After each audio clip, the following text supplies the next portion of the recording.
So hey guys and what's up? So this is Rudra and you are watching. तो ये कहानी है एक कर्ज की जो कि सालों से पीढ़ियों से लेकर पीढ़ियों तक ये पास डाउन होती रही है। तो सुनो, मेरी दादी की मौत 7 साल पहले हो चुकी थी, या नहीं, मुझे बस इतना ही कहा गया था।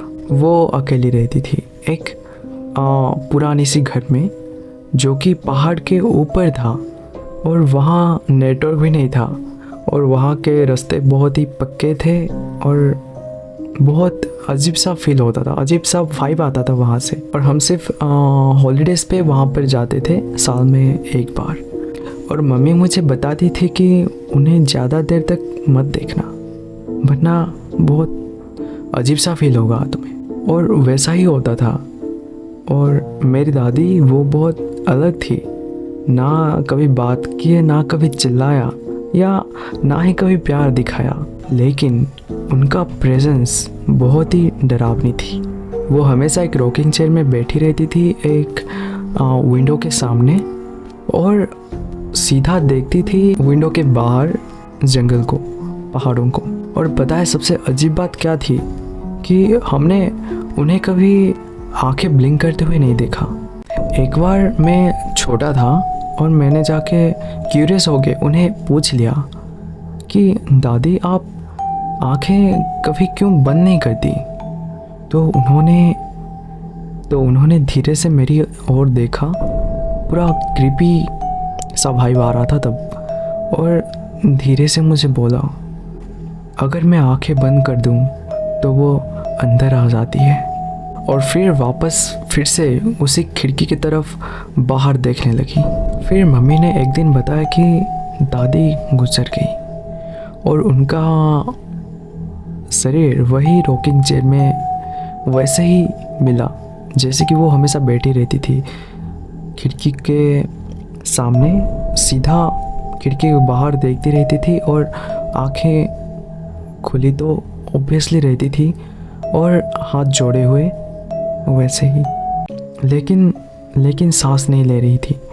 कोई उनकी आंखें बंद करने को तैयार ही नहीं था।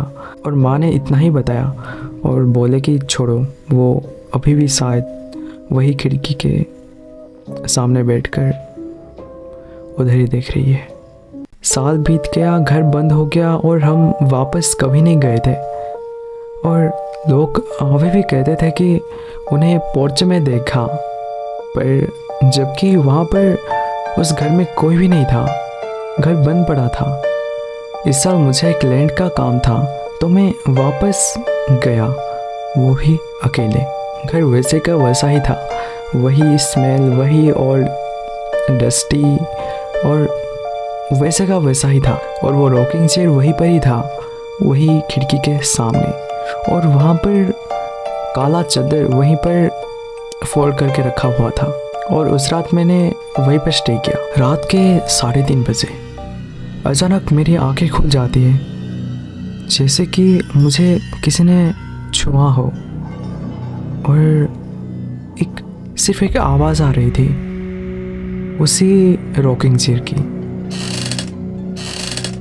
और जब मैं वही लिविंग रूम में गया तो देखा कि वही रॉकिंग चेयर खुद ब खुद ही हिल रही थी, लेकिन वो तो खाली थी।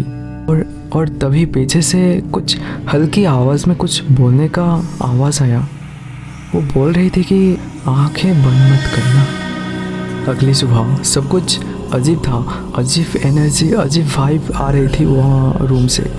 यार ऐसे एनर्जी थी कि बर्दाश्त से बाहर ही थी। सारे घड़ियाँ बंद हो चुकी थी, सारे चम्मच टेढ़ी हो चुकी थी, और वहाँ के मिरर्स जो कवर थे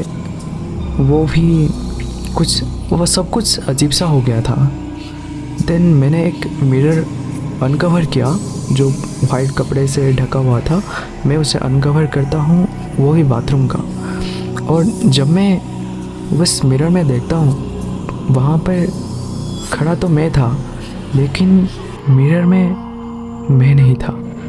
वो रिफ्लेक्शन मेरा तो था, पर वहाँ चेहरे पर ज़्यादा पेल, डार्क सर्कल बहुत ज़्यादा हो चुका था और गले में एक काला साल वो पहने हुए था और वो पलकें झपका ही नहीं रहा था, आंखें ब्लिंक नहीं कर रही थी।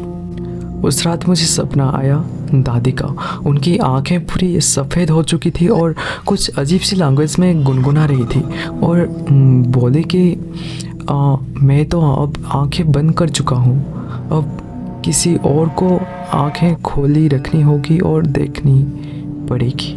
और जब मैं आंखें खोला तब मेरे पलकों में खून था और वो चेयर जो लिविंग रूम में था वो वहाँ पर नहीं था, मेरे बेड के सामने था और मेरे रूम के चारों तरफ खाली पैर के निशान था। मैं भागना तो चाहता था पर कोई रास्ता ही नहीं था, सारे रास्ते बंद हो चुके थे, कोई पैथ नहीं। तब उसके बाद मैं वापस आ गया। मेरे अंदर कुछ अजीब सा खामोशीपन आ चुका था और जब मैं वापस आया तो मेरे बेड पर एक लेटर थी, वो भी माँ की हैंडराइटिंग में, और वहाँ पर लिखा हुआ था कि कुछ लोग मरते नहीं, बस लोग इनहेरिट कर लेते हैं। अब मैं सिर्फ रॉकिंग चेयर में ही बैठता हूँ खिड़की के सामने और पता है मैं आंखें बंद भी नहीं करता, ब्लिंक बिल्कुल ही नहीं। ना मुझे भूख लगती है ना ही मुझे ठंड, बस आंखें हमेशा खुली रखती हूँ, क्योंकि अगर मैं बंद कर लिया तो वो अंदर आ जाएगी। आई होप कि ये कहानी आपको अच्छा लगा होगा। ये कहानी मैंने उठाया था रेडिट से और कहानी कुछ सेरेबल लगा तो मुझे लगा आप लोगों को मेरी आवाज़ से सुना देता हूँ। Thanks for watching. अगर ऐसे ही हॉरर स्टोरीज मुझसे सुनना चाहते हैं तो फॉलो, लाइक, कमेंट, सब्सक्राइब ज़रूर कर देना। Thanks for watching.